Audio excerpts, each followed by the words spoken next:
स्वागत आहे आपलं माहीम किचन मध्ये। आज आपण बनवणार आहोत हैदराबादचा फेमस बोंडा। तर कसा बनवायचा ते पाहूयात। 1 वाटी मैदा घेतलेला आहे आणि अर्धी वाटी दही घेतला आहे। 5 ते 6 तासानंतर आपण ह्याच्यामध्ये कढीपत्ता ऍड करणार, 2 ते 4 हिरव्या मिरच्या ऍड करणार आहोत। चवीनुसार आपण मीठ ऍड करणार आहोत।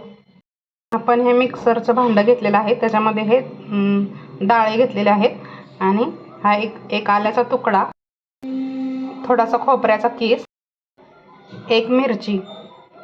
आता आपण हे सर्व पदार्थ मिक्सर मधून बारीक करून घेऊयात। बारीक करताना आपण ह्याच्यामध्ये थोडंसं पाणी पण ऍड करणार आहोत, कारण ही चटणी पातळ अशी असते। चवीपुरतं मीठ ऍड केलेलं आहे आणि जिऱ्या मोहरीची फोडणी दिलेली आहे। ही आपली चटणी तयार आहे। आता हे तेल तापलेलं आहे आणि आपण आता हे बोंडे तळून घेऊयात। हे बोंडे असे तेलात टाकले की असे फुलतात।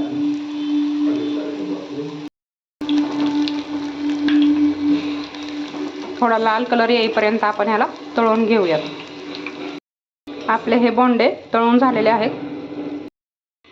तयार आहे आपला हा हैदराबादी फेमस बोंडा। आपणही बनवा आणि खा। रेसिपी आवडल्यास लाईक, शेअर, सबस्क्राईब करा। भेटूयात नेक्स्ट